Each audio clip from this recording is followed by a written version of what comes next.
Então, bom dia, pessoal. Bom dia a todos. Meu nome é Alice, eu sou coordenadora dessa Calouros, né, que é aqui da UFOP.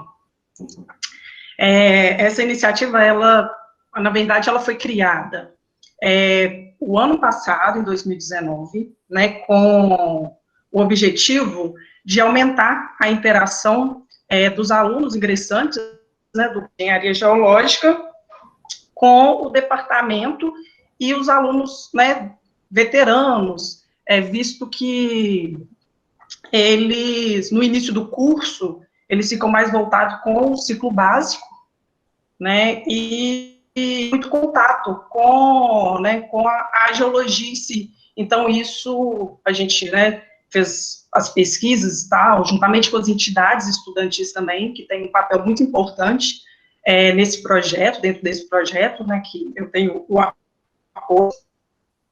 E, então, a gente resolveu criar, né, essa iniciativa que envolve várias atividades durante o curso, né, e que faz com que esses alunos, eles tenham contato com diferentes áreas que eles vão ver para frente, né, também para uma forma de diminuir a evasão e tal. Então, tem várias atividades dentro de palestras, minicursos, também a gente tem atividades de campo, né, e, essas coisas. Como agora, a pandemia, a gente teve que fazer uma adaptação, né, então eu conversei com o pessoal também das entidades, né, o PET, a CISEG, né, todas as entidades da UFOP, a SGA, a SEG, o pessoal da espeleologia, né, então a gente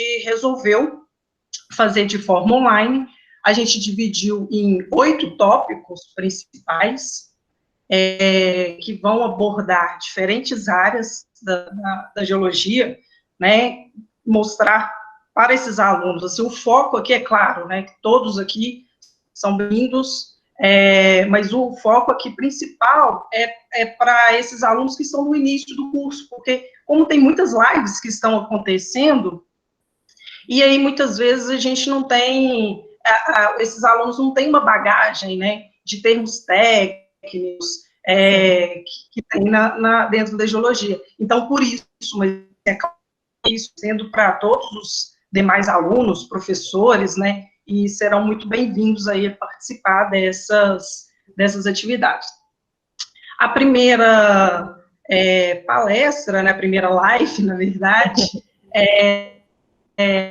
que vai ser, né, um dos principais, do começo do curso, né, que é sobre o paradigma das placas tectônicas, que é a base de tudo, né, e aí também vai ser abordado aqui de uma forma um pouco diferente, né, do que muitas vezes a gente, assim, em sala de aula, né, que é utilizando uma ferramenta que é o Google Earth.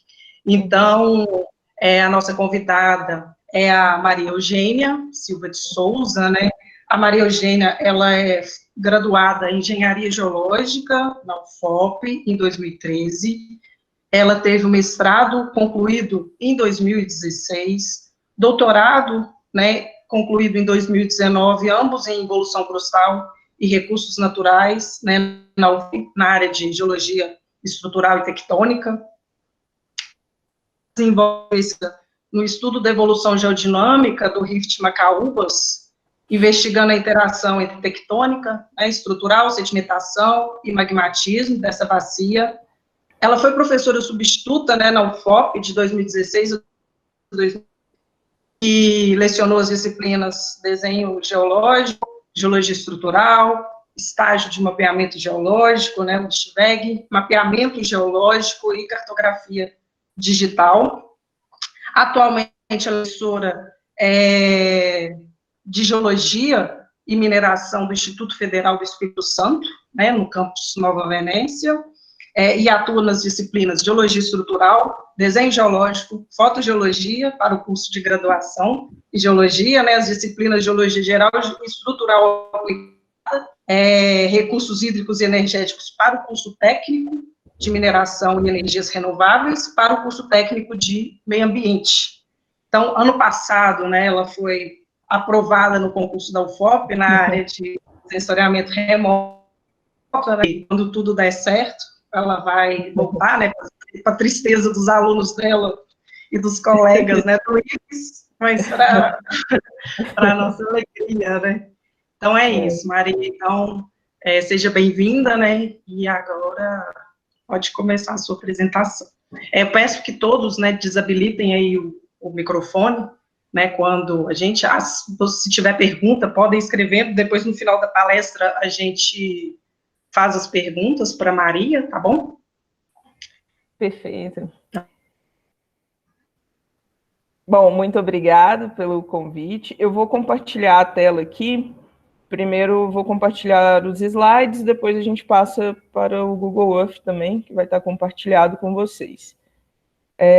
Acho que alguém perguntou, acho que foi o Thiago, se a palestra vai ficar disponível. Vai.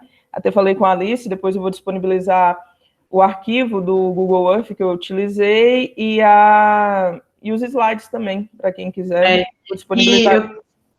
Eu até esqueci de falar, o que acontece? Como a UFOP é uma disciplina, né, para os alunos, para os calouros, então, eu tinha falado com eles que eu ia disponibilizar também certificado.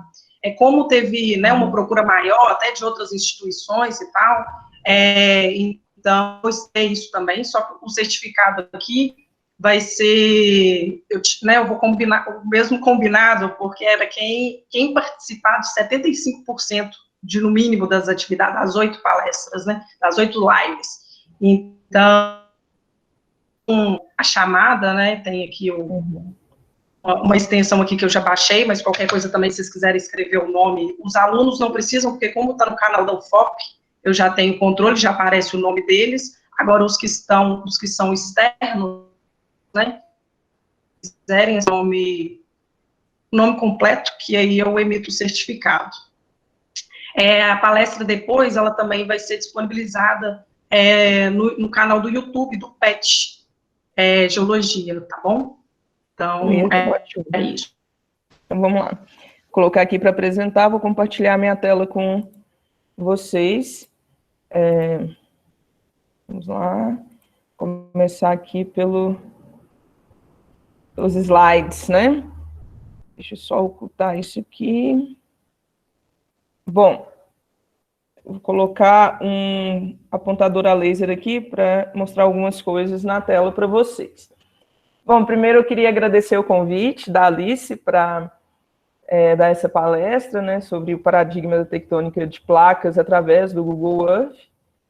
Parabenizar pela iniciativa, acho muito importante nessa época tão atípica a gente manter a mente ativa e principalmente ter esse zelo com os alunos que estão recém-chegados ao curso, que talvez estejam um pouco perdidos igual você comentou, nas nomenclaturas, nas diversas definições técnicas que aparecem em todas essas lives que estão ocorrendo, e também para aproximar, né, e tentar diminuir um pouco essa evasão e esse desânimo com o curso, principalmente nesses estágios iniciais.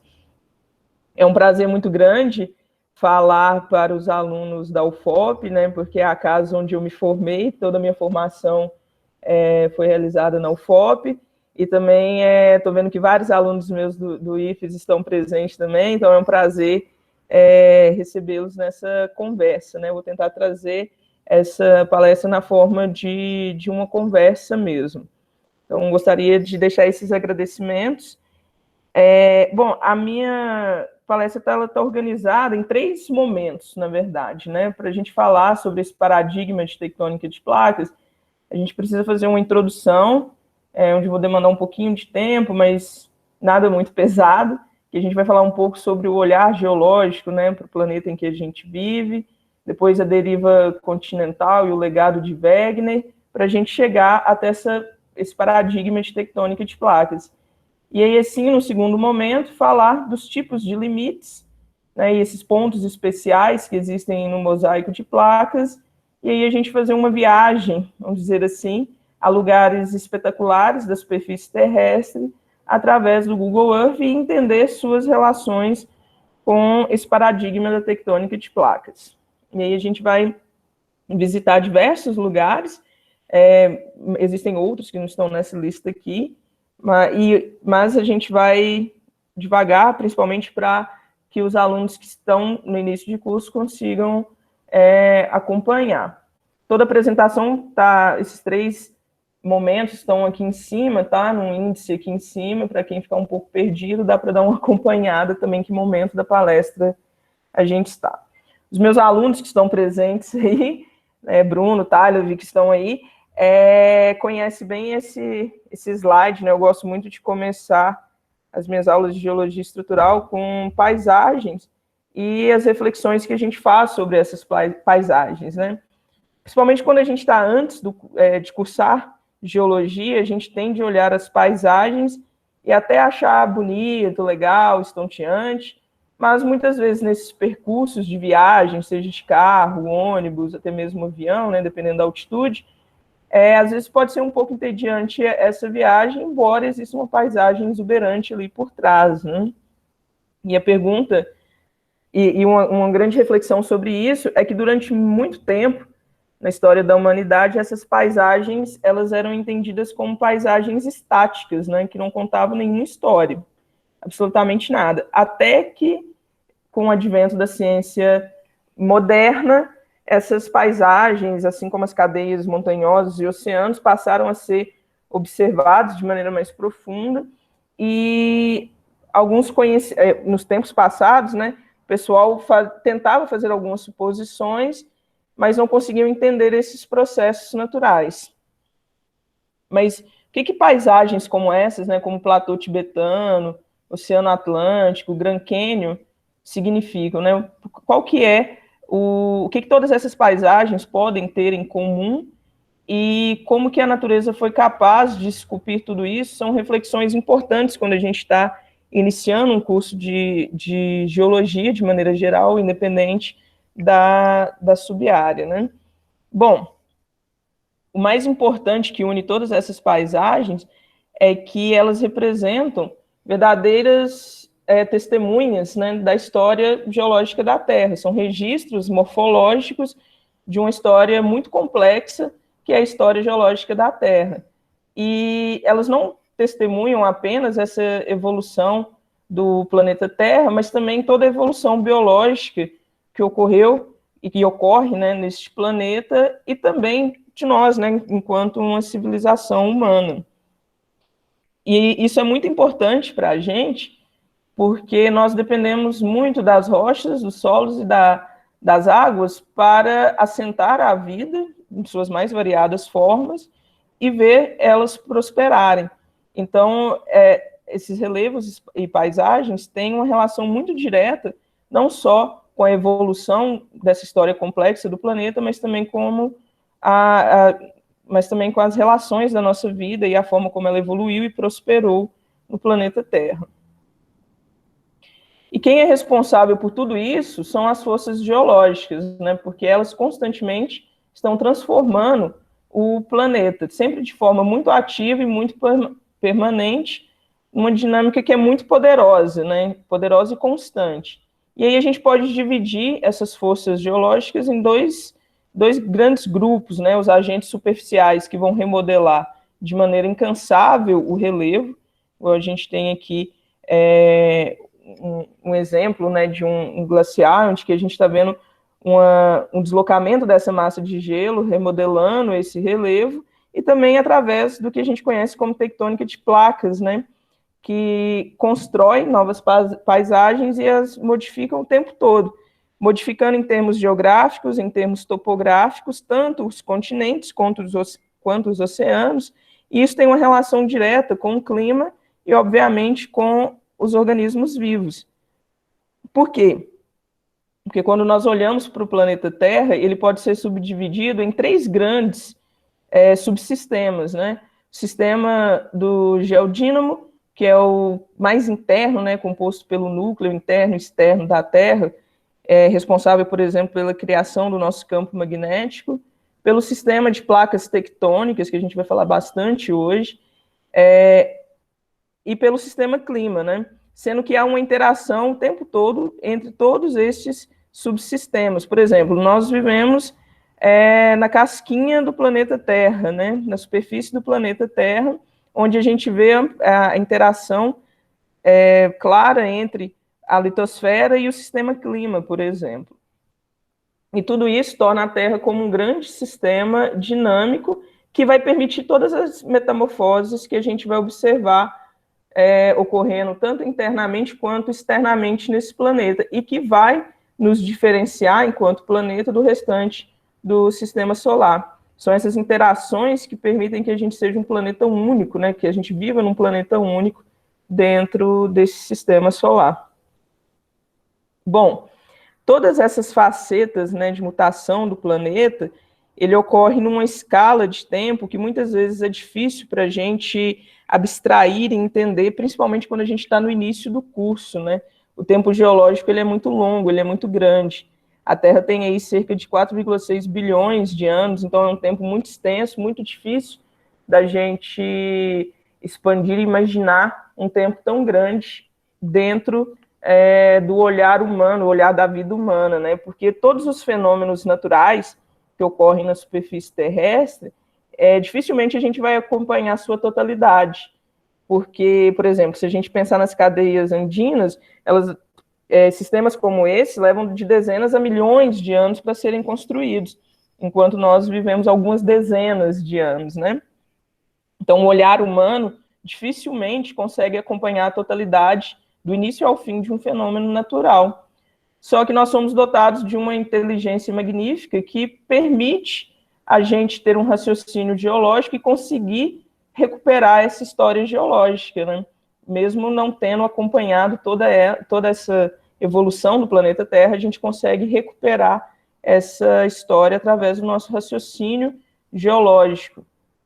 Bom, e a grande pergunta é como que a gente, comumente, né, a gente é perguntado quando conta essa história, né, como que a gente recupera a história do planeta Terra. Bom, a gente tem basicamente três informações, três grandes ferramentas, né, são as rochas, as estruturas nelas contidas e os fósseis nelas contidos, né. Quando a gente une o estudo dessas três ferramentas em subramos da geologia, nós conseguimos recuperar a história do planeta Terra e contar sua evolução. E essa metamorfose que a gente vê no planeta Terra, ela está diretamente ligada com um movimento global que a gente dá o nome, né, de movimento das placas tectônicas. Tectônicos vem de uma palavra grega, né, que é tecton, que é construir, é algo que está sendo construído, né, em permanente construção, porém isso se dá em taxas de no máximo centímetros por ano, né? Então, quando a gente pensa isso, centímetros, ao longo da vida humana, parece muito pouco. Só que ao longo do tempo geológico, que é um tempo muito maior, a gente tem resultados grandiosos, como, por exemplo, a edificação de cadeias montanhosas como os Himalaias. Placas tectônicas, né, uma definição simples para elas, é que são fragmentos da litosfera, né, e a litosfera é essa camada mais externa do planeta Terra. Como se a gente imaginasse a Terra como um ovo, né, a gente viveria aqui na casquinha do ovo, né, que seria para nós as crostas continental e oceânica que fazem parte dessa litosfera, essa camada mais externa do planeta. Litosfera, o nome vem de litos, pedra, né, também do grego, e ela é composta tanto pela crosta continental quanto pela crosta oceânica, mas também pelo topo do manto superior, por essa zona aqui do manto superior. Então, quando a gente olha essa figura aqui, falando em termos de litosfera, ela pode ter uma espessura aí de até 400 quilômetros, né? A gente sabe que a crosta continental e a crosta oceânica tem uma espessura bem inferior aos 400 quilômetros, mas quando a gente considera o sistema litosfera aqui, ela pode chegar até 400 quilômetros de espessura. E essa litosfera, ela se assenta, né, sobre o que a gente dá o nome de astenosfera. Astenosfera, o nome também vem do grego, astenes, que significa sem força, mas que também é um material rochoso aqui, pertencente ao manto. A astenosfera, né, que está logo abaixo da litosfera, ela também é um sólido, né? Daqui a pouco a gente vai ver que ela tem um comportamento um pouco diferente, comportamento dúctil, que a gente chama, mas ela também é composta por um material sólido. Mas, né, no caso, né, ela pertence ao manto, completamente ao manto, diferentemente da litosfera, que tem essa parte superior do manto, mais a crosta continental e crosta oceânica. Bom, como eu falei para vocês, o manto ele é essencialmente sólido, né? Só que quando a gente pensa nessa escala geológica do tempo, que é uma escala muito, muito longa, e você pensa num material que está submetido a grandes taxas de temperatura e pressão, ele passa mecanicamente a ter um comportamento que a gente chama de sólido plástico. E dentro da geologia, a gente chama isso também muito de comportamento dúctil, né? Ou seja, ele tem uma capacidade de fluir, embora ele esteja no estado sólido. A astenosfera ela vai conseguir fluir lentamente ao longo do tempo, e uma das características importantes desse fluxo que ela tem, mesmo sendo sólida, em função dessas altas taxas de pressão e temperatura, é que essa é uma das formas da gente ter transferência de calor do interior para o exterior da Terra. Então, só nessa breve introdução, a gente pode perceber que, do ponto de vista geológico, mas também se a gente pensar do ponto de vista geoquímico, químico, biológico, físico, qualquer abordagem que a gente faça do planeta Terra, a gente sempre se depara com um sistema que é muito complexo, porém muito dinâmico. Bom, como eu falei para vocês, as placas tectônicas são esses fragmentos da litosfera. A litosfera ela vai ter essas espessuras variáveis, porém ela também tem composições variáveis dependendo da porção em que nós estamos. Se nós estamos falando de crosta continental, a gente costuma dizer que a composição média, né, composição modal média dessa crosta continental, ela é dita granítica, né? É uma composição que tem mais alumínio silicatos, e ela é menos densa, na verdade, do que a crosta oceânica, que a gente diz que tem uma composição média basáltica. Vocês vão aprender ao longo do curso que esses são dois litotipos, dois tipos de rochas distintos. Só que quando a gente sabe que a crosta continental tem outros tipos rochosos, assim como a crosta oceânica também. Mas se a gente pega a média, a gente pode dizer que a crosta continental é granítica e a crosta oceânica é basáltica. A diferença aqui, muito importante para a gente, quando a gente fala de tectônica de placas, é que a crosta continental ela é menos densa do que a crosta oceânica, né? Essa crosta oceânica de composição média basáltica, ela é mais ferro-magnesiana, né? E isso confere a ela a formação de minerais e rochas que são bem mais densas do que as rochas formadas e que se encontram, né, aqui mais ainda a superfície na crosta continental. Isso é importante para a gente, porque tem um outro termo que é muito falado em geologia nessas lives, que é a isostasia, né? A isostasia é quando a crosta está em equilíbrio dinâmico com o manto. E o manto, o manto e a crosta continental e crosta oceânica se separam por uma discordância que a gente dá o nome de morro, né? Que vem do nome de Mohorovic, né? Mas o que é essa isostasia? Se a gente pensar em isostasia, a gente pode pensar num processo muito análogo ao que acontece com os icebergs. A gente sabe que numa posição de equilíbrio do iceberg com a água, apenas 10% daquele corpo, daquele volume, está emergindo da água.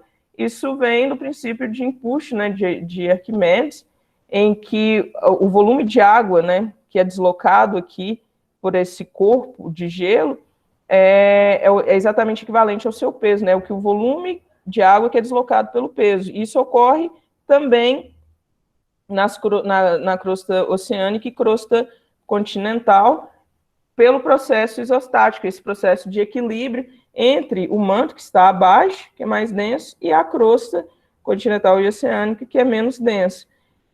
Isso mostra para a gente que existe uma interdependência nas espessuras dessas crostas. Embora a crosta continental seja bem mais espessa do que a crosta oceânica, sempre vai existir uma interdependência. E o peso que é exercido por essa crosta sobre o manto, ele vai ser compensado, né, ele vai ser equalizado justamente pelo fluxo plástico desse manto, que apesar de ser rochoso, apesar de ser sólido, ele consegue fluir. Bom, a teoria de tectônica de placas não foi uma teoria construída da noite para o dia, ela foi edificada por séculos, e hoje ela representa um paradigma complexo, porém cientificamente embasado para a dinâmica interna da Terra, né? É um paradigma muito elegante, que consegue explicar praticamente quase tudo que a gente observa nos processos geológicos, de uma maneira, por mais que ela seja complexa, de uma maneira, um processo bem mais simples do que se imaginava séculos atrás. Bom, para falar dessa teoria de tectônica de placas, a gente precisa falar da deriva continental e o legado desse cara aqui, que era o Wegener, né? Que é o Wegener. Wegener nasceu em 1880 e faleceu em 1930. A gente vai falar um pouco sobre o falecimento dele, porque daqui a pouco, porque foi numa expedição de campo, né, em trabalho de campo, trabalho científico. E que legado é esse que Wegener deixou para as ciências geológicas e qual que é essa relação dele com essa deriva continental, né? Primeiro que deriva continental, ela não foi citada a primeira vez por Wegener. A primeira vez que a deriva continental foi citada foi por esse cara aqui, Abraham Ortelius, em 1596, na sua obra Dessauros Geográficos, né, em que ele foi a primeira pessoa a sugerir que os continentes, no passado, já estiveram juntos, né? Essa suposição, na época de Ortelius, vem de uma outra obra muito importante dele, que é o Teatro do Globo Terrestre, que é esse mapa aqui, um mapa muito importante para a sua época. Nos primeiros, o Ortelius era um cartógrafo, e com as informações de intensas campanhas marítimas exploratórias, ele conseguiu delinear o que existia de terra na época, né, dos continentes. E esse mapa dele é muito interessante, ele perdurou por bastante tempo, ele chegou a ser traduzido para 7 línguas, teve 31 edições, tamanho sua importância. Mas o mais interessante aqui para a gente é que ele já tinha uma certa acurácia no delineamento de alguns continentes, aqui, como, por exemplo, a África e a borda leste, né, da América do Sul, e já notava uma semelhança, né, desse mapa dele, já havia uma semelhança no que poderia ser um encaixe, por exemplo, entre a África e a América do Sul. Mas tem algo mais interessante ainda neste mapa, né, para sua época, saindo da Idade Média, 1596, que muitas coisas que aconteciam, muitas formas, muitas explicações para fenômenos naturais, eram dados pela presença de seres extraordinários, né, que aparece igual aqui nesse mapa, que habitariam esse mundo e explicariam, inclusive, algumas transformações que este mundo passaria. Logo depois vem Francis Bacon, que é considerado o pai da ciência moderna, né, em 1620, em que ele publicou na sua obra Verdadeiras Indicações acerca da Interpretação da Natureza. Ele já sugere essa correspondência morfológica entre a América do Sul e da África, baseado naquele mapa anterior. E nos anos que se passaram desde então, desde sua obra, muitos cientistas, muitos naturalistas daquela época passaram a se apoiar nessa ideia. Uma pessoa importante que se apoiou nessa ideia foi o François Placet, em que, em 1658, ele sugeriu a separação do então Novo Mundo, né, dito Novo Mundo, do Velho Mundo, que isso teria culminado na inundação do que a gente conhece hoje como Oceano Atlântico, né? Outro cientista importante foi o Alexander von Humboldt. Em 1800, ele retoma, né, muito tempo depois, ele vai retomar essa ideia do François Placet, só que dessa vez ele vai dizer que essa separação ocorreu aos poucos, né, e ela ocorreu em função desse grande volume de água, né, que teria adentrado o espaço entre esses dois continentes. Mas o mais importante do trabalho dele foi porque ele foi o primeiro cientista a descrever a semelhança entre as rochas que ocorriam no Congo com aquelas encontradas no Brasil, que havia uma semelhança muito grande nessas rochas. Ou seja, além do Francis Bacon, que já dizia da semelhança fisiográfica entre o contorno da África com a América do Sul, agora Humboldt fala sobre a semelhança entre as rochas encontradas nestes dois continentes. Pellegrini, depois, que foi um geógrafo francês muito importante, muito tempo depois, em 1858, é o primeiro, então, a ilustrar a justaposição dessas margens, né? A ilustrar o encaixe perfeito entre África e América do Sul, hoje separadas pelo Oceano Atlântico. A diferença dele para todos os cientistas que eu falei anteriormente, e outros que eu não citei, é que ele foi o primeiro a defender de maneira explícita a deriva continental, né? A deriva desses continentes para que eles pudessem ter sido separados. Porém, ele achava que essa separação era produto do resfriamento da Terra, como se a gente pensasse numa contração causada por um resfriamento, gerando aí essa separação entre os continentes. Essa teoria ela tem um nome específico, vocês vão aprender mais para frente ao longo do curso. Depois de um tempo, né, Eduardo Suez, que era um geólogo austríaco, nessa época já existiam cientistas sobre a alcunha de geólogos, né? Ele foi o primeiro a descrever a semelhança entre fósseis de plantas que ocorriam tanto na Índia quanto na Austrália, África do Sul e América do Sul, que é esse fóssil aqui, que é a Glossopteris, né, que é uma folha de uma planta. E no livro dele, A Face da Terra, ele foi o primeiro a descrever a possível existência de um supercontinente que estaria localizado no sul do planeta, e é ele quem batiza esse supercontinente de Gondwana Land, né, que hoje a gente conhece apenas como Gondwana. Essa figura aqui, que se encontra no seu livro, ela é interessante porque, apesar de admitir a existência de um supercontinente, Eduardo Suez acreditava que essa ligação se dava por longas pontes de terra que uniam esses dois continentes e que permitia que esses fósseis conseguissem se dispersar entre essas massas continentais.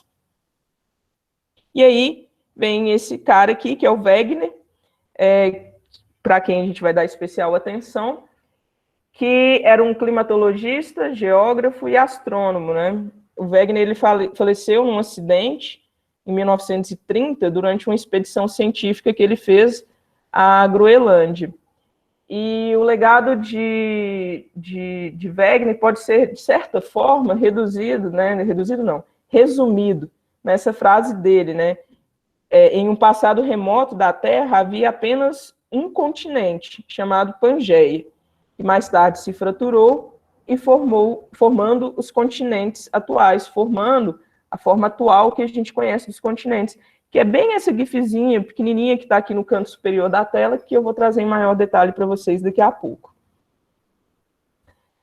Qual que é esse legado, né? Wegener ele foi muito sagaz ao propor que os continentes eram como se fosse uma louça que tivesse sido quebrada e essas peças poderiam ser juntadas, essas enormes peças poderiam ser juntadas, assim como quando se quebra uma louça.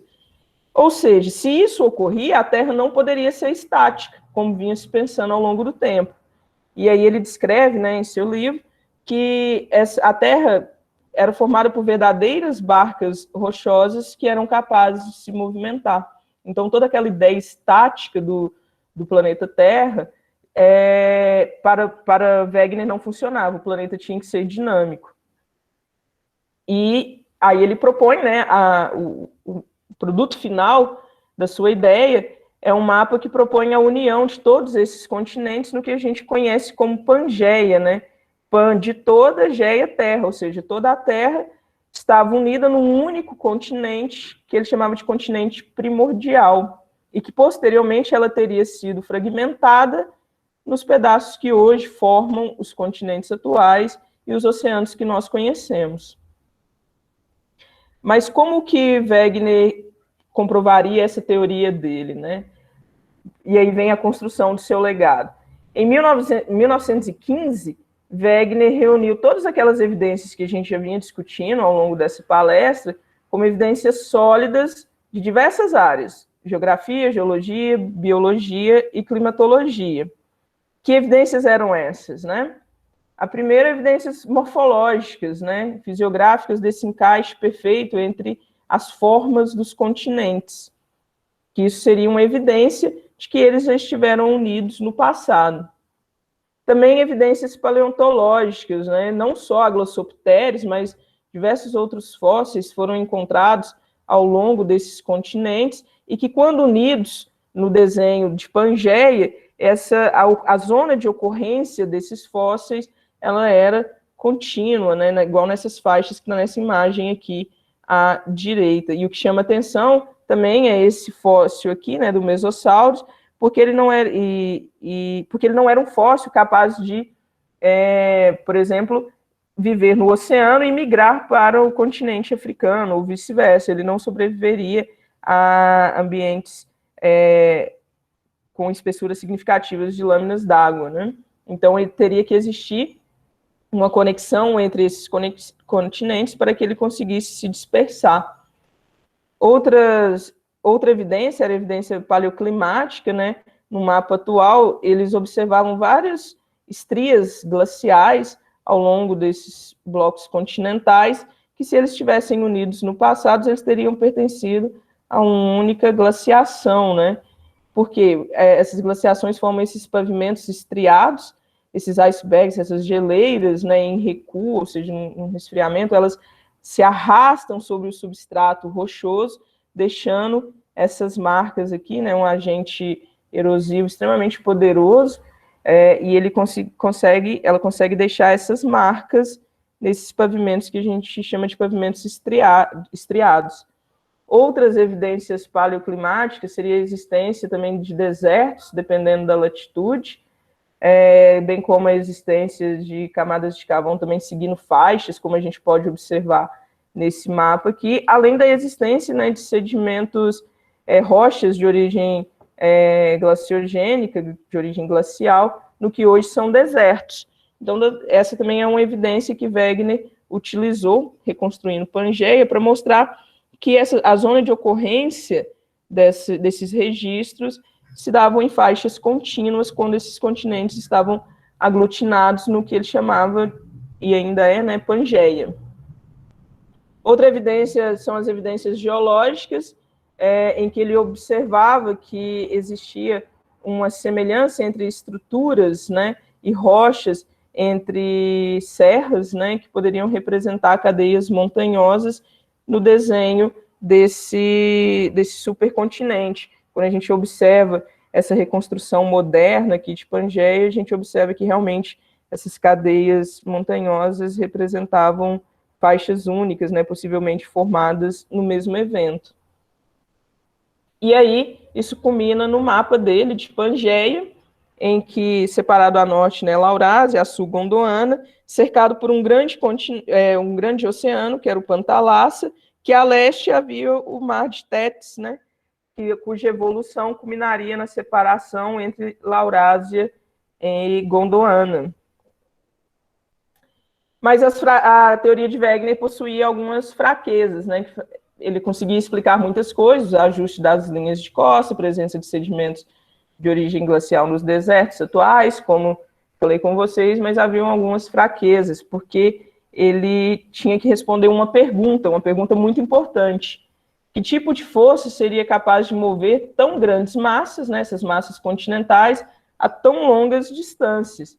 E aí Wegener postulou em seu trabalho que isso seria produto de forças gravitacionais, de atração da Lua, força das marés, chegou a postular a força centrífuga de rotação da Terra como capaz de causar a deriva desses continentes, e inclusive ele chegou a calcular que o afastamento dos continentes daria a taxas de 250 centímetros por ano, né, uma velocidade muito elevada. E só que os matemáticos físicos rapidamente falaram, olha, não tem como esse tipo de força gerar essa deriva continental. E aí a comunidade científica reagiu rapidamente a isso, inclusive com várias charges que hoje representariam o que a gente dá o nome de memes, né? Um claro deboche à teoria de Wegener. E por quê?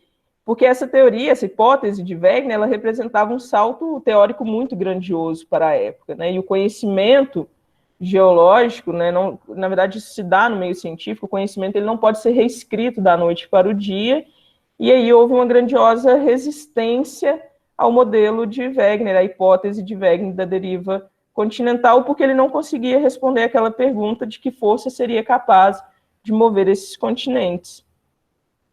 E aí Wegener morre em 1930 de hipotermia, num acidente em que ele estava numa expedição de campo à Groenlândia, procurando mais evidências dessa e de outras teorias na qual ele trabalhava, e ele dedicou praticamente sua vida, né, a tentar comprovar a sua teoria da deriva continental. E antes de morrer, ele chegou a contribuir cientificamente para a hipótese da idade dos oceanos, que futuramente foi fundamental para provar sua própria teoria, né, sua própria hipótese da deriva continental. Porque Wegener já havia percebido que oceanos rasos tinham que ser mais jovens do que aqueles oceanos mais profundos.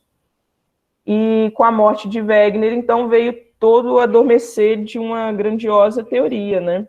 Por falta de aceitação entre 1900, mais ou menos, 1915 até 1950, a sua teoria ficou esquecida, completamente esquecida, mas Wegener deixou duas frases que eu considero bastante importantes para a ciência como um todo, né? Que eu gostaria de falar com vocês. A primeira é que a ciência é um processo social. Ela decorre numa escala temporal mais longa do que a vida humana. Caso eu morra, alguém ocupará o meu lugar. Se tu morreres, alguém ocupará o teu. O que realmente é importante é que alguém faça o trabalho. Outra frase importante, já para o seu legado, é que ele disse o seguinte: poucas pessoas podem ter acreditado, e muitas não, mas essas pessoas não importam. O que importa é que o mundo já se juntou, e daqui a milhões de anos se juntará novamente, formando outra Pangeia.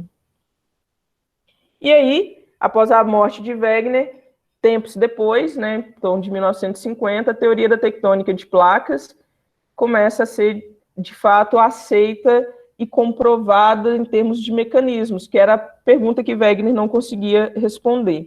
De onde vem isso? Entre sua morte em 1960, houve um grande boom de conhecimento que se derivou da Segunda Guerra Mundial, mas também da Guerra Fria, principalmente do estudo batimétrico e da magnetometria do fundo oceânico, né? E aí tem uma cientista extremamente importante nesse processo, que gostaria de falar com vocês, que é a Mary Tarp, né?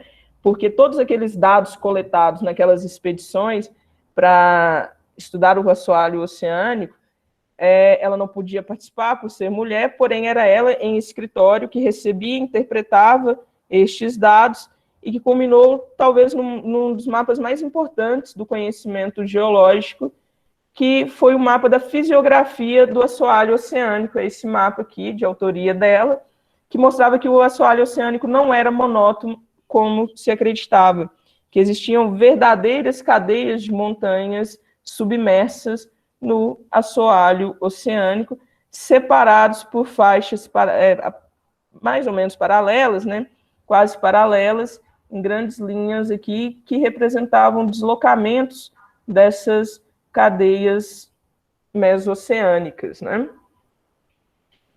Além disso, deixa eu só voltar aqui, além disso, notava-se grande profundidade em determinados limites dos continentes, né, do que a gente conhece hoje como fósseis ou trincheiras. Então, aqui a gente tem um zoom desse mapa mostrando essas cadeias mesoatlânticas em detalhe, com vários montes submarinos, né, alguns aflorando, outros não, e aí isso começa a revolucionar o conhecimento. Só que também foi importante a participação de Hess e Deitz no início da década de 60, que passaram a propor a separação da crosta ao longo daquelas meso-oceânicas em rifts com um espalhamento lateral, e que o novo assoalho oceânico é constantemente substituído por um ainda mais novo. Só que isso tinha um problema, porque naquela época já se sabia que a Terra não aumentava de tamanho, não aumentava de volume. Então, se havia crosta sendo gerada, ela tinha que ser consumida em algum lugar. E eles mesmos propuseram esse consumo no que a gente conhece como as trincheiras oceânicas ou zonas de subducção, que são zonas em que há o consumo da crosta oceânica produzida nessas dorsais mesoceânicas aqui. E que eles batizaram com o nome de zonas de subducção, que é o nome que a gente utiliza até hoje. Depois também teve, através da magnetometria, a confirmação das reversões magnéticas do passado da Terra, né? O campo magnético da Terra ele se rotaciona, há uma inversão dele, e nos derrames, né, desse magma, nessas dorsais mesoceânicas, a gente tem minerais que conseguem se alinhar ao campo magnético da Terra na época, e aí, ora eles estavam alinhados numa direção, ora em outro, criando um padrão que a gente dá um nome de padrão zebrado, igual está aqui nesse videozinho aqui.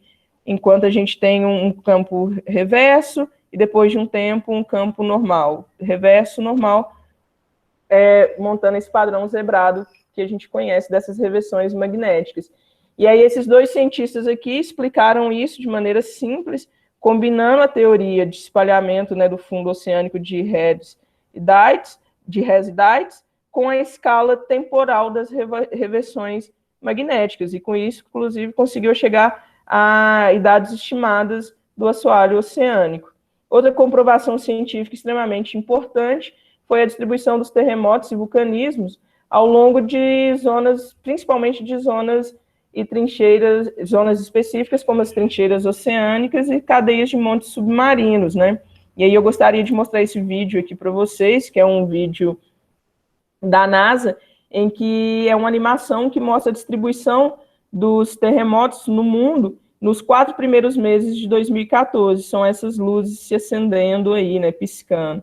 E o que a gente observa com o piscar dessas luzes, né? Que elas ocorrem, de fato, em zonas específicas, como essas zonas escuras aqui, que naquele mapa da Mary Tarp já se sabia que eram zonas profundas, essas zonas de trincheiras, e né, em outras porções fisiográficas do fundo oceânico, como a própria cadeia mesoatlântica. E aí, né, a gente pode se perguntar, que oceano é esse, né? Esse aqui é o Oceano Pacífico, e a gente sabe que no Oceano Pacífico existe o dito Círculo do Fogo, né? E o cerca aqui, onde a gente tem grande atividade vulcânica associada. E quando a gente observa, a gente também tem bastante terremoto associado, né? Porque há uma correspondência tanto entre esse vulcanismo quanto esses terremotos, com grandes limites de placas tectônicas. Bom, e aí o quadro, já falado por Wegener dezenas de anos atrás, se mostrou completo, né? De fato, existem, né, 15 placas tectônicas maiores e cerca de 40 placas menores, num grande mosaico que compõe a superfície do planeta Terra, né, essa litosfera. E aí o legado de Wegener, que estava adormecido, volta e a sua teoria de deriva continental ganha força, com agora uma explicação, né? Qual que seria a força motriz, então, para mover tais placas?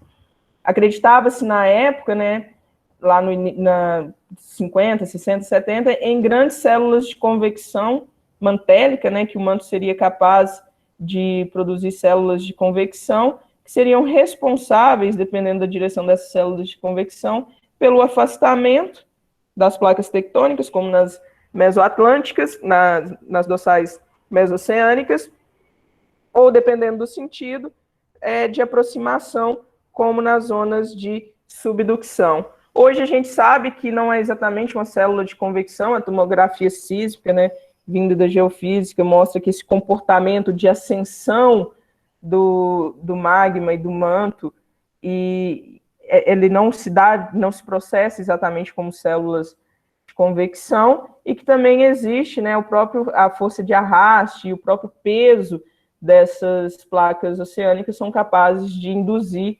este movimento. E aqui tem a GIF mostrando a quebra de Pangaea, então, de Wegener, né? Vou chamar a atenção para vocês nessa quebra aqui, né, no afastamento, chegando na configuração que nós temos hoje. Deixa eu repetir a GIF aqui, só para a gente prestar atenção em algo que a gente vai falar daqui a pouco, que é a Índia aqui, ó, que se desprende lá do sul e viaja até colidir com a placa euroasiática, formando o que a gente conhece hoje como os Himalaias, né, que eu vou falar daqui a pouco com vocês. E aí veio o reconhecimento do legado de Wegener, né? Existe hoje o Instituto Alfred Wegener para Pesquisa Marinha e Polar, cuja maior honraria, maior premiação é a medalha Alfred Wegener, que também é a medalha de honra da União Europeia de Geociências, que é para os geocientistas que alcançarem a posição internacional excepcional em ciências atmosféricas, hidrológicas ou para o oceano, definidos em seus mais amplos sentidos pelo mérito de suas realizações científicas. É muito comum na Europa, né, a homenagem através de selos. Ele recebeu diversos selos. Uma cratera na Lua recebe seu nome, outra em Marte recebe seu nome, e o local de seu falecimento na Groenlândia recebeu seu nome, que é a Península de Wegener. Então, o legado dele ficou para a história geológica, embora sua teoria não tenha sido muito bem aceita na época em que ele a apresentou. E também tem o ciclo de Wilson, né? Wilson é um cientista que vem depois de Wegener, que ele mostra todo o ciclo de quebra de um supercontinente, formação dele dentro de ciclos contínuos, dentro desse planeta dinâmico, ou seja, outros supercontinentes existiram antes de Pangaea e outros ainda existirão. E aqui nessa animação vai mostrar que a quebra de um supercontinente começa por esse processo de rifteamento, e então você tem, com a continuidade desse processo de rifteamento, a quebra da litosfera, formando grandes bacias oceânicas, formando aquela dorsal mesoceânica, né, essa cadeia de espalhamento mesoceânico, e os continentes derivam, se afastam ao longo do tempo, até que essas placas, essas crostas oceânicas mais densas, começam a afundar, subductar em detrimento da crosta continental, que é menos densa, fechando essas bacias oceânicas, edificando cadeias montanhosas litorâneas, como é o caso dos Andes, até que essa massa continental que estava longe chega perto, colide, formando cadeias montanhosas extremamente elevadas, como é o caso dos Himalaias. E isso é um ciclo contínuo. Depois de um tempo estabilizado, esse continente volta a se fragmentar, formando, se separando novamente e a se unir, formando esse longo processo do ciclo dos supercontinentes. Bom, e as placas, né? A gente está falando das placas tectônicas, elas têm 3 tipos de limites. Como que elas interagem? Já que são peças de um grande mosaico que estão encaixadas. Existe uma interação entre elas, que ocorre no que a gente chama de limites tectônicos. Existem os limites divergentes, que é quando essas placas estão se afastando. Existem os limites convergentes, que é quando essas placas estão colidindo. E existem os limites transformantes ou ditos conservativos, né?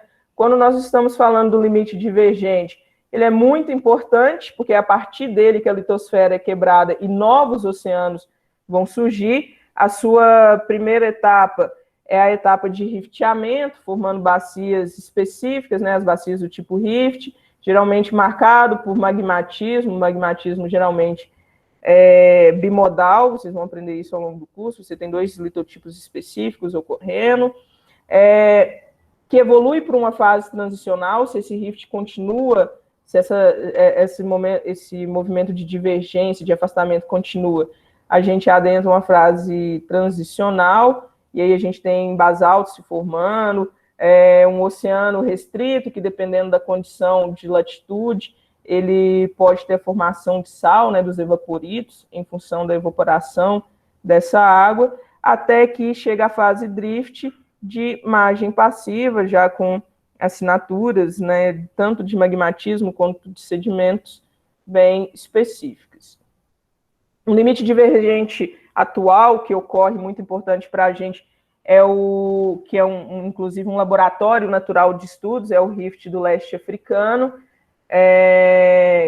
que está ocorrendo essa separação tanto aqui da Península da Arábia, quanto da porção leste aqui do continente africano, né? A gente tem uma região aqui que está se rifteando, que está se separando, a litosfera está quebrando, formando essa fisiografia bastante interessante, bonita, com falhas normais, que vocês também vão aprender ao longo do curso.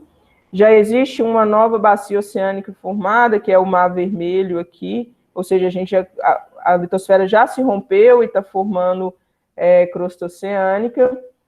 E se isso evoluir, continuar evoluindo com o tempo, provavelmente nós teremos toda a separação da porção leste da África, que alguns geocientistas já dão o nome de placa somaliana, né? Aqui tem uma coisa interessante, que sempre os limites, eles nunca ocorrem sozinhos, né? O limite divergente, ele sempre tem um limite transformante junto, que a gente vai falar daqui a pouco. E aqui no Rift do Leste Africano, nós temos uma falha transformante aqui, uma falha que vai transformar este movimento, que ela é muito importante porque ela é responsável por tremores de terra que constantemente destroem algumas cidades, aqui no caso a Jordânia, né, que fica mais ou menos aqui, e aí esses tremores de terra destruindo aí o patrimônio histórico, né, da humanidade, em tremores, porque essa região está construída sobre um limite ativo, né, onde você tem tectonismo presente. Bom, o limite convergente, existem 3 tipos, porque nós podemos ter, e ele é muito importante, porque é sempre a partir dele que crosta continental nova é criada. Existem 3 tipos, né, dependendo do tipo de crosta que está interagindo. Quando nós temos crosta oceânica com crosta continental interagindo, né, nessa colisão, nós vamos ter uma zona de subducção, formando trincheiras profundas, montanhas litorâneas com vulcanismo associado. O exemplo clássico que nós conhecemos, bem próximo de nós, são os Andes, né, que inclusive tem um magmatismo que recebe o seu nome, que é o magmatismo andesítico, de rochas aí de composição mais ou menos intermediária, que vocês também vão aprender essa nomenclatura em breve. Se for crosta oceânica com crosta oceânica, nós vamos formar arcos de ilhas com fossas profundas. Um exemplo que a gente conhece disso é o Japão, que inclusive tem bastante tremor de terra associado, que pode até causar acidentes, como o de Fukushima recentemente. E bem próximo a ele, né, uma interação crosta oceânica com crosta oceânica, né, são crostas densas, formando trincheiras profundas. Logo aqui a sul do Japão, nós temos as fossas marianas, né, que são o ponto mais profundo da superfície terrestre. E nós também temos colisão de crosta continental com crosta continental, que vão formar montanhas elevadíssimas, montanhas continentais ativas elevadíssimas, como é o caso dos Himalaias, que também tem vulcanismo ativo associado e que representa um estágio em que houve o consumo total de um oceano pretérito. Lembra quando eu falei para vocês, para a gente prestar atenção na Índia? Olha só essa animação aqui. A Índia saiu lá do sul, chegou até colidir na placa eurasiática, e aí no momento que vou repetir a GIF aqui, ó, todo o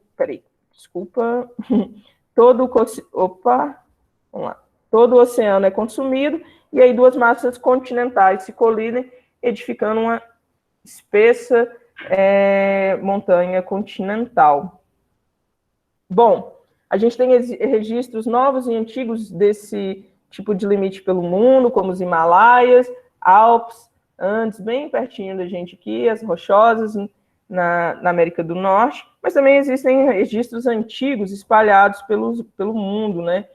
Como os Apalaches, aqui para a gente Serra do Espinhaço, né, que é uma feição fisiográfica, mas que também registra um momento desse. E aí vocês perguntam, bom, tem uma coisa relativa que a gente aprende, né, quando a gente aprende lá na geografia, que o Brasil ele não possui montanhas do ponto de vista moderno, né, montanhas ativas, mas montanhas antigas aqui existiram em função dessas interações de limites de placas tectônicas.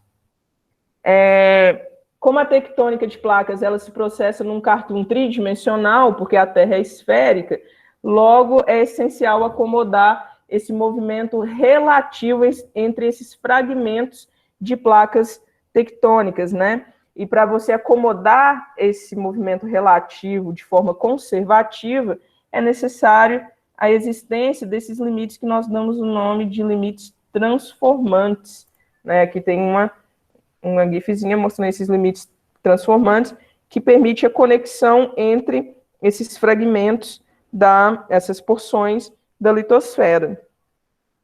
Eles são extremamente essenciais para conseguir acomodar esse movimento que se processa numa superfície tridimensional e esférica. Então, a gente sempre vai observar a existência de limites, aqui, por exemplo, nos Andes, convergentes com a existência de limites conservativos transformantes. Da mesma forma, num limite divergente aqui na cadeia meso-oceânica, mesoatlântica, que é um limite divergente, que a gente está tendo abertura do assoalho oceânico, separado por esses limites transformantes. O exemplo mais famoso para nós é a falha de San Andreas, nos Estados Unidos, que é um longo limite transformante aqui, bem próximo a uma zona de subducção da placa Juan de Fuca sobre a placa norte-americana, e aí a gente vê que esse limite transformante, ele adentra aqui uma porção do continente, formando aí talvez a falha geológica mais famosa do mundo e a mais hollywoodiana, né? Existem alguns pontos no mosaico de placas que são muito importantes, não poderia deixar de falar deles, que são as junções tríplices, onde 3 placas se interceptam. A gente vai ver daqui a pouco no Google Earth uma interseção importantíssima dessa, que é o caso do Japão. A gente pode ter tanto no limite aqui, no caso, divergente entre a placa africana, indiana e da Antártica, ou num limite transformante com dois limites transformantes com um limite convergente aqui, que é o caso de Juan de Fuca, com a placa do Pacífico e a placa norte-americana. Outro ponto extremamente importante dentro do mosaico de placas são os hotspots, que são importantes magmatismos que ocorrem intraplaca, que não estão localizados, no geral, sobre limites tectônicos. Existem alguns casos que sim, mas a grande maioria não. E esses hotspots ocorrem pela interação de uma pluma mantélica, que é como se fosse um cilindro que vem lá das profundezas da Terra até a superfície, um cilindro quente com magmatismo, que é capaz de causar fusões aqui na litosfera, gerando vulcanismo. A pluma mantélica, né, esses hotspots, eles são pontos estacionários, são pontos estáticos, porém a placa tectônica não, ela se movimenta. E aí o que ocorre é a formação desses edifícios vulcânicos. E nós conhecemos um exemplo clássico disso, que é muito falado, que é o caso do Havaí, né, das ilhas do Havaí. As ilhas do Havaí representam hotspots, em que você tem os vulcões mais antigos, já inativos, e os vulcões ativos, que são aqueles que ainda se encontram sobre essa pluma mantélica. E esses hotspots, eles são muito importantes para nós, porque olha só nesse cartoon aqui, o movimento deles, da placa tectônica, fica registrado no posicionamento desses vulcões, bem como a velocidade de espalhamento, uma vez que é possível datar as rochas desse vulcanismo e medindo a distância entre eles, nós conseguimos dizer qual que é a velocidade de movimentação daquela placa e, inclusive, se houve uma mudança de direção em seu deslocamento. Então, hotspots são pontos extremamente especiais nesse mosaico de placas tectônicas. Existem vários hotspots pelo mundo, a gente fala muito do Havaí, do Yellowstone, mas existem vários hotspots pelo mundo. Por exemplo, o Ponto do Fogo, em Cabo Verde, é um hotspot, Trindade, que é um hotspot. Existem um hotspot extremamente importante, é o Afar aqui, no rift do leste africano, mostrando para a gente que esse é um rift induzido por pluma mantélica, que vai conferir características específicas àquele ambiente geológico. Bom, vamos toda essa construção é para a gente chegar nesses lugares espetaculares da Terra, através do Google Earth, entender a interação deles com a tectônica de placas, né, usando essa ferramenta. Eu queria falar para vocês, alunos especificamente, que o Google Earth Pro hoje é uma ferramenta gratuita, vocês conseguem baixar, utilizar no computador, no celular, independentemente se Android ou iOS, vocês conseguem utilizar. É uma ferramenta espetacular, com uma resolução muito boa, e existem alguns arquivos que eu vou deixar disponíveis para vocês também, que permite a gente ver esses limites de placas, tá bom? Eu vou mudar aqui a minha tela, vou sair da apresentação de slides e vou abrir aqui o Google Earth para a gente começar essa viagem nossa. Não vai ser uma viagem muito longa, né? Porque senão eu vou extrapolar demais o tempo, mas para a gente observar esses lugares espetaculares da superfície terrestre. Está aqui a Terra, né? Linda, redonda, bastante bonita, esse planeta azul. E aí, quando a gente olha, né, distante para a Terra, a gente já começa a notar, espero que vocês estejam acompanhando aqui no mouse, que existem porções que nos chamam a atenção, né? Quando a gente vem aqui, por exemplo, para os Andes, né, para a margem oeste dos Andes, quando a gente vem para a cadeia mesoceânica, para o meio do Atlântico, algumas coisas nos chamam a atenção. Né? E aí eu vou colocar um arquivo aqui para vocês, que a NASA disponibiliza, e depois eu vou passar para vocês também, que é o KML com os limites de placas tectônicas no mundo, para a gente dar uma observada o que acontece entre esses limites e a fisiografia que a gente observa. Vamos começar pelo nosso Brasil aqui, pela América do Sul, começando pelos Andes, em que essa fisiografia aqui nos chama atenção, né? Esse limite profundo, como se tivesse passado uma faca aqui, fica nesse azul profundo aqui, né? A gente já começa a ter uma ideia de que esse é um lugar profundo, e quando a gente coloca esse limite aqui, né, essa shape de limite aqui, a gente vai ver que esse é um limite convergente, é um limite que a gente tem uma convergência entre placas aqui, entre uma placa oceânica e uma placa, uma crosta oceânica e uma crosta continental, edificando para a gente aqui, ó, a cadeia andina. A cadeia andina é muito importante para a gente em diversos aspectos em termos de Brasil.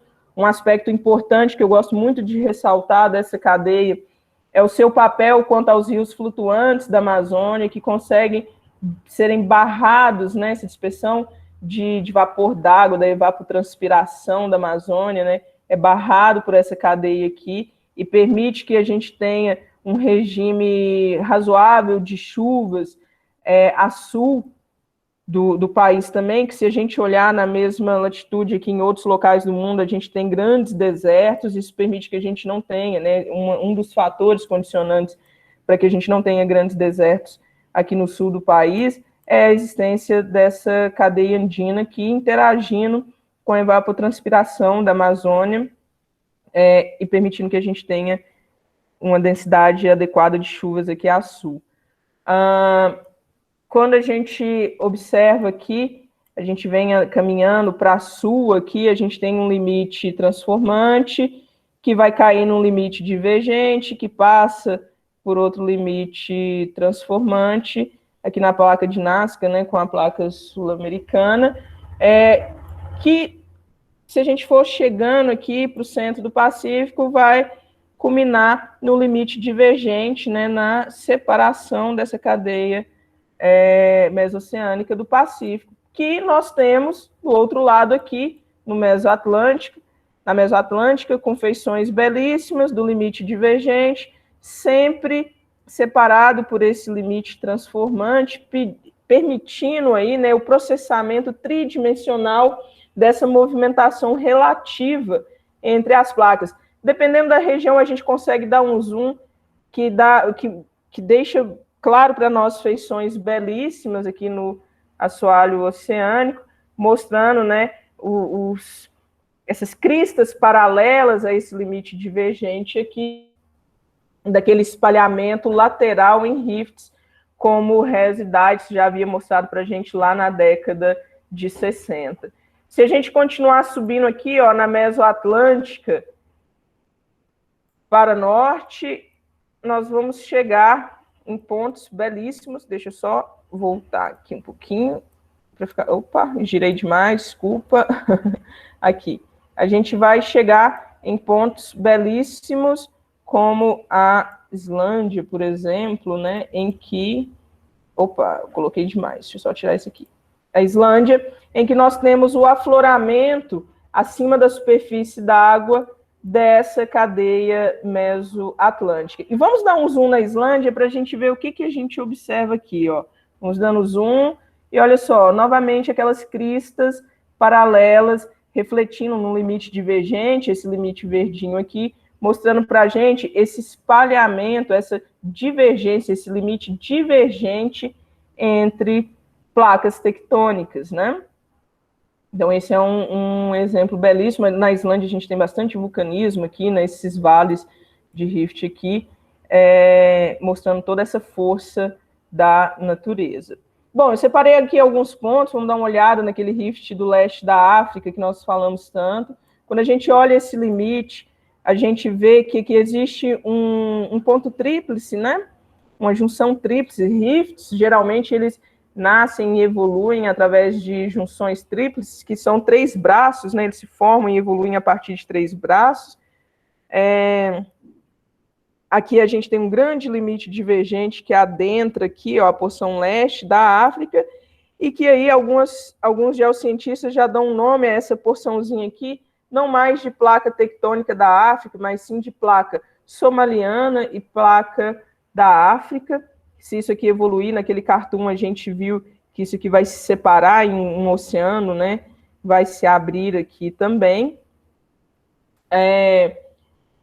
Bom, vamos aqui para um limite belíssimo, de limite convergente entre uma placa oceânica e outra, uma crosta oceânica e outra crosta oceânica, que é a Península de Bering aqui, né, nas Ilhas Aleutas.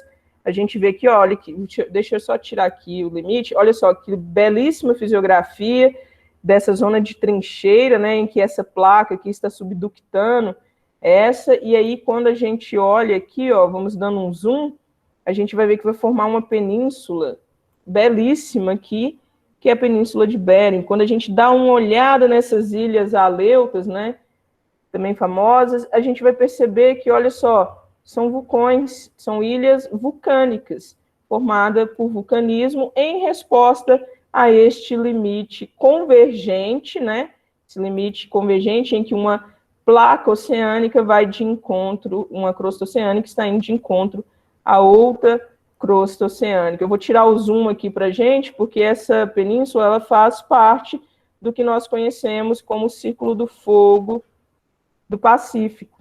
Um belíssimo exemplo. Um exemplo que eu gosto muito também vamos lá para o Japão, em que nós temos aqui, ó, um encontro tríplice entre placas, e o Japão se localiza, né, numa situação, obviamente, para a gente aqui, bastante ativa do ponto de vista tectônico, que pode explicar que explica a grande ocorrência de tremores de terra que ele ocorre, a existência dos vulcanismos, né?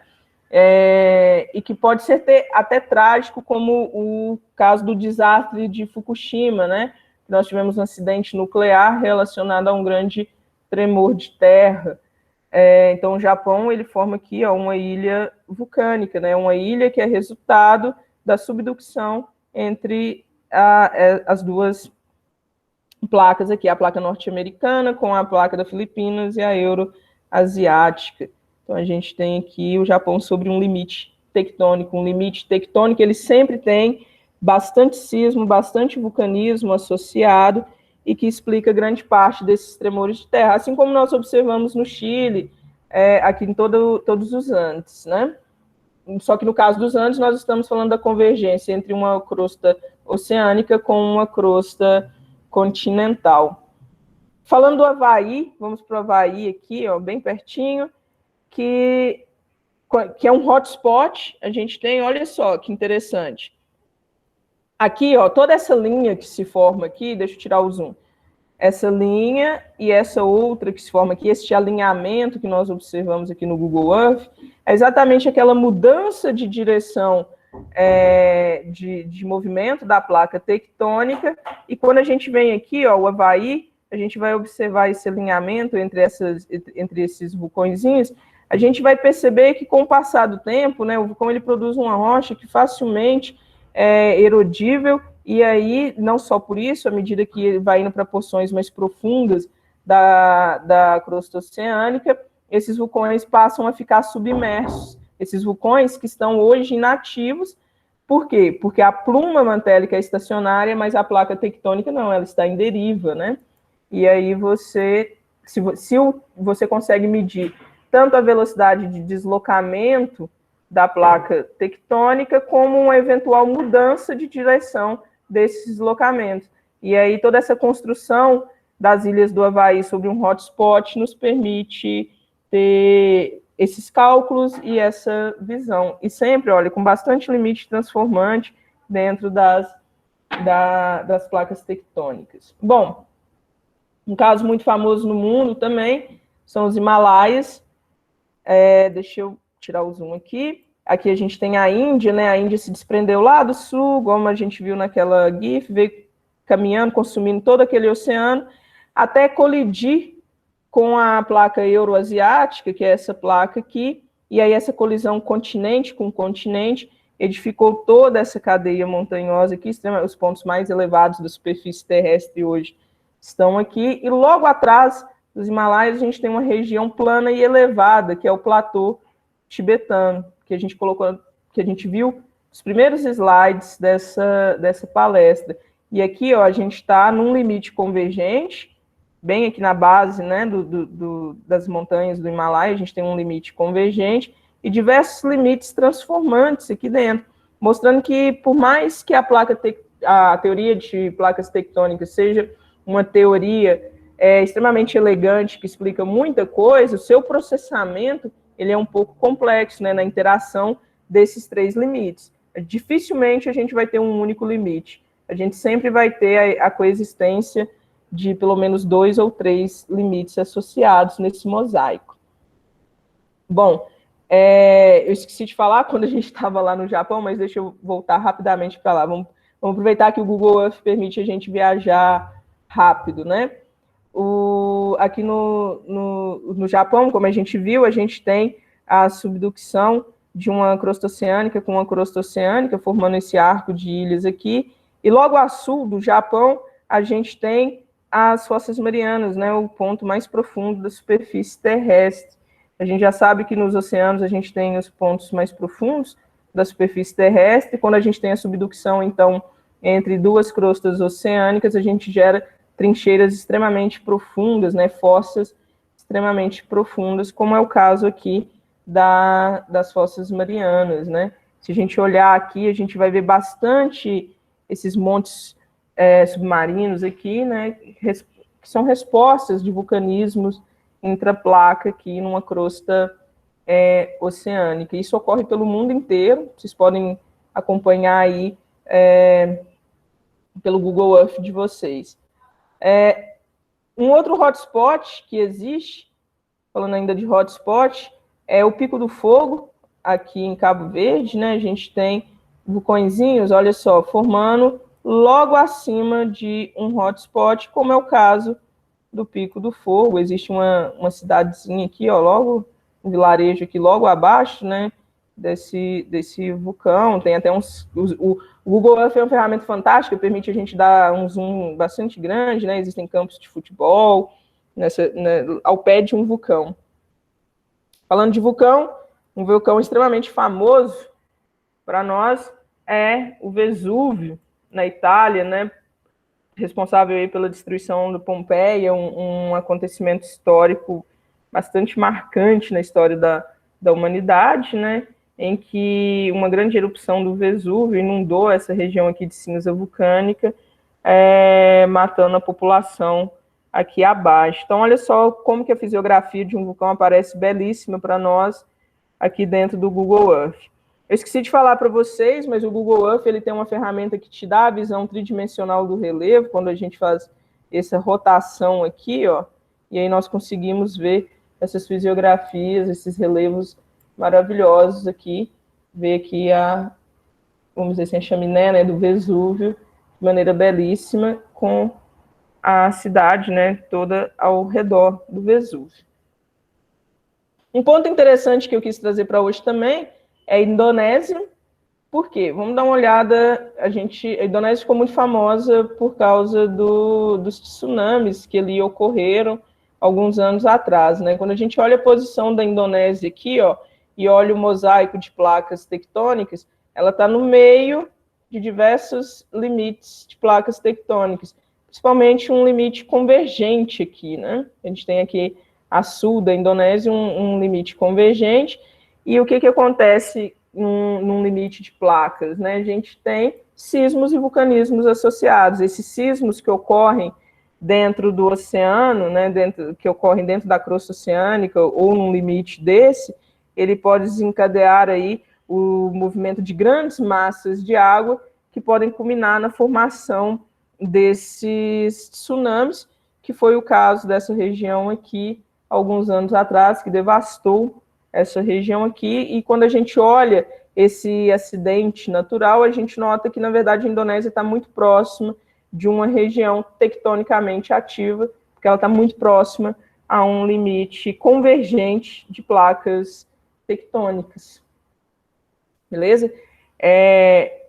Acho que era mais isso que eu queria mostrar para vocês. Sei que já extrapolei o tempo aí, peço desculpas, mas a ideia dessa aula era isso, a gente vê o que é esse paradigma da tectônica de placas e ver que a gente tem em mãos, de forma gratuita, uma ferramenta poderosíssima, que é o Google Earth, que permite a gente visualizar tudo isso que a gente fala nessas partes teóricas, nessas aulas teóricas, que existe uma ferramenta valiosíssima para nós, que é o Google Earth, que permite a gente visualizar essas fisiografias e as relações entre diversas estruturas geológicas, entre diversos, vamos dizer assim, relevos famosos e a sua relação com a tectônica de placas, né, que é o assunto principal dessa aula. Só para a gente finalizar aqui, né, um lugar que eu e a Alice gostamos muito, né, que é a Serra do Espinhaço, que também é uma fisiografia bastante interessante de ser estudada aqui dentro do contexto do Brasil, que existe uma região serrana aqui que começa bem pertinho de vocês aí em Ouro Preto, bem pertinho assim, né? Um pouquinho a norte de vocês em Ouro Preto está aqui, né, na Anticlinal de Mariana. Se vocês seguirem para norte, a Serra do Espinhaço nasce aqui, e ela vai morrer lá para cima, e aí vocês conseguem ver toda essa fisiografia, que é uma fisiografia belíssima, que está associada a um processo aí, a construção desse relevo está associada a um processo antigo, que ocorreu aqui, que belíssimo, e que vocês vão estudar ao longo do curso, com certeza. Muito obrigada, eu vou fechar aqui só para voltar, e aí eu estou aberta a perguntas, sei que já deu uma extrapolada aí no tempo, mas quem quiser fazer alguma pergunta. Maria, parabéns aí pela palestra, exposição, né, muito didática. Acho que você conseguiu, assim, um assunto muito amplo, né, e se a gente for pensar, assim, nas aulas, isso é dividido em várias aulas, você conseguiu passar, né, muito bem didaticamente, né, ótimas as figuras, os slides, assim, muito, muito bom mesmo, parabéns. E eu acho que, assim, o mais importante, né, que a gente eu tinha conversado com você, que é essa proposta aqui também, que é isso, instigar, né, os alunos, porque eu acho que, assim, não sei aí se alguém quiser até falar a respeito, né, ou quem está aqui já está mais à frente no curso, eu acho que uma coisa das mais, assim, que é instigante, que muda totalmente o nosso olhar, né, quando a gente começa a fazer o curso de geologia, é quando a gente olha as paisagens, né, se antes a gente tinha curiosidade e tal, mas agora quando a gente vai, à medida que a gente vai à frente do curso e vai descobrindo, né, como que formou, então, assim, isso eu acho sensacional.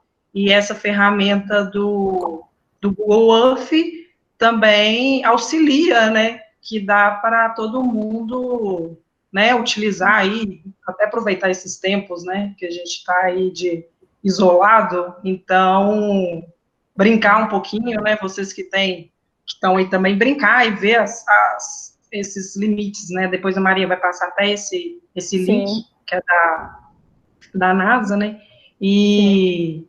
e aí é isso. Alguém tem alguma questão, quer colocar? Eu vou deixar a palestra também disponível para quem quiser, os slides, a maioria das figuras, né, estão referenciadas, e os arquivos que eu deixei separado no Google Earth também, para quem quiser. Só uma correção aqui, quando eu falei da Serra do Espinhar, a Serra do Espinhar que a gente estuda tanto, né, Alice? A Serra do Espinhar é uma montanha antiga, né, não é uma... No ponto de vista geográfico, né? Do ponto de vista geográfico, ela representa uma cadeia montanhosa referente a um orógeno antigo que ocorreu aqui, que nós que formamos, né, na UFOP, o FMG, estudamos tanto. Sim, que é o orógeno Araçuaí, mais para frente, certamente, os alunos vão estudar isso. O pessoal aqui está até conversando aqui no chat, né, elogiando a palestra, o Pedro Val falou, né, paisagens são as melhores coisas que a geologia já fez, né, não tem dessa. Defendendo, né, mas é isso mesmo. O pessoal falando, talvez já tenha sido falado, mas gostaria de saber aqui, Eduardo Mesa, como será feito esse compartilhamento dos arquivos? Então, gente, quem chegou aqui, né, depois, a gente vai disponibilizar essa palestra aqui tem um canal do YouTube, era para eu ter colocado aqui, que é o canal do PET Geologia. Depois eu mando para vocês. Vamos ver aqui, Mariana Madeira, parabéns pela palestra, Maria, não há dúvidas como é uma excelente ferramenta de aprendizado, muito interessante a abordagem disciplinar com a relação dos Andes com a Amazônia e o Vesúvio e a história de Pompeia, realmente, né? Ótimo para aplicar na divulgação das geociências e para o ensino de geologia geral para outros cursos, biologia, agronomia, geografia, engenharias em geral, né? Alguma coisa? Eu dou aula de fotogeologia no IFES também, né? Tinham vários alunos, tem ainda vários alunos meus presentes aí, eles sabem que a primeira parte do curso, basicamente inteiro, eu gosto muito de utilizar o Google Earth, justamente porque é uma ferramenta gratuita, muito fácil de ser utilizada, manipulada, que traz claramente para a gente essas relações que a gente encontra, né, da natureza, da resposta da natureza frente a essa tectônica e seus produtos, né, da parte estrutural, né, é possível ver falhas, é possível ver dobras, e o Google Earth está aí gratuitamente para a gente fazer essa viagem. E eu costumo brincar que em tempos de quarentena não é tão impossível abstrair e viajar um pouco se a gente utilizar essa ferramenta que eu particularmente acho fabulosa. Existe um livro que eu descobri recentemente, inclusive, que associa, né, as paisagens, e todas elas podem, com essa tectônica, elas podem ser vistas. O livro ele deixa as referências para você ver no Google Earth. O livro do Stephen Marchak também, para geologia geral, ele tem várias dicas de pontos a serem visitados. É um livro fantástico, até retirei muitas figuras dele, e depois eu posso deixar essas referências com a Alice, assim como a palestra e esses arquivos, eu te passo, Alice, e aí você... eu acho que é a melhor forma para disponibilizar o pessoal. O Juan Carlos aqui, ele perguntou, naqueles limites, eu acho que é lá do Google Earth, estava que tinha o convergente, o divergente e o transformante, né, e tinha um que estava escrito outra. O que seriam? Sim. Deixa eu abrir ele aqui rapidinho. Eu acho que... Deixa eu só compartilhar a tela aqui de novo para mostrar, para ficar mais fácil para a gente. Mas, basicamente, são limites que ainda não conseguiram ser definidos. Geralmente, eles... Peraí, deixa eu abrir aqui. Opa, vamos voltar aqui. Esse que está em branquinho aqui, escrito order, né? Vamos lá. Quando a gente vem aqui, ó, por exemplo, a gente sabe que nessa porção, vamos dizer assim, noroeste aqui da América do Sul, que existe aqui esses limites convergentes e transformantes, e existe uma certa atividade aqui, dá para ver que existe uma colagem, mas como se houvesse uma ausência de dados para dizer qual que é o tipo de interação em que está acontecendo essas duas porções. E aí a gente tem um pouco, que no caso desse arquivo aqui acho que é da USGS, eles colocam como outro, tipo, não dá para a gente saber ainda. Nota-se que existe, que é diferente, né? São massas diferentes, mas a gente não consegue definir ainda qual que é o tipo de interação que ocorre nesse limite, ou se ele de fato é um limite que já está inativo, né? Que não está funcionando mais. Certo. Então é isso, mas eu acho que agora aqui não tem, passei aqui, não tem mais nenhuma questão, mas mais uma vez, muito obrigada, né? Agradeço muito a sua palestra, assim, foi muito importante, né? Acho que atendeu bem o objetivo, né, dessa proposta aqui, dessas lives, e é isso, né? Agradeço a todos também, né, que assistiram e tal, e aí, mais uma vez, né, eu vou deixar a palestra disponível no canal do YouTube, do PET. Eu não estou aqui com o link, agora até os meninos me enviaram, porque eles criaram há pouco tempo também, mas eu deixo, semana que vem, já deixo adiantado que a gente terá uma outra live, né, e aí a gente vai um pouquinho adentrar aí dentro mais outra temática, né, que é muito importante também, que é a área de mineralogia, né, inclusive a gente até fez uma pesquisa com os calouros daqui, né, quais as áreas que eles gostariam mais de conhecer, e a mineralogia ganhou, né, que legal. ganhou, dentre eles, né, tipo, de maior interesse, né, então aí vai ser o professor, então já deixo o convite, né, em aberto. Deixa eu só pegar aqui rapidinho o link do YouTube que o pessoal está perguntando. Não, tranquilo. Também queria aproveitar para mais uma vez agradecer o convite. Como eu falei, eu gosto muito dessas iniciativas, acho elas importantes, e eu sei que os calouros ficam muito perdidos, né, nessa parte, né, principalmente num momento tão atípico quanto esse. Então, acho importante e queria parabenizar pela oportunidade parabenizar pelo evento e agradecer pela oportunidade de poder participar dele. Igual eu falei, é uma honra muito grande voltar a falar com os alunos da UPOP e também, pós tanto tempo, falar com meus alunos do IFES, que vi que tem vários presentes aí. Queria agradecer muito a presença de todos eles, de todo mundo também presente, vi vários professores, colegas, Vaguinho está aí, os colegas da UFOP também. Queria agradecer muito, Rodson está aí. O Rodson, inclusive, que é o próximo palestrante, né, que vai falar da mineralogia, né, para todos e todas. Ele tem um projeto muito bacana na UFES também, lá no MUSES, então ele vai apresentar isso para a gente na próxima semana. Outra coisa aqui também que eu acabei, que eu esqueci de ler, a Luísa Rezende aqui escreveu, né, no chat, que ela tem uma página no Instagram com uma proposta de divulgação científica parecida, usando as imagens de satélite do Google Maps. Então, quem tiver interesse também, ela deixou o link aqui, né, então acho também interessante para complementar. Ótimo. Que eu conheço a página dela, eu acompanho, realmente muito boa, parabéns, Luiz, aí. Esqueci de agradecer aqui também, vi que Miguel Tupinambá está aí, o pessoal da pós está aí também, muito obrigado. O Thiago, o Pedro, Gustavo também participaram aí. Vaguinho lá do IFES, Bruno, Tyler, queria agradecer todo mundo mesmo. Então tá bom.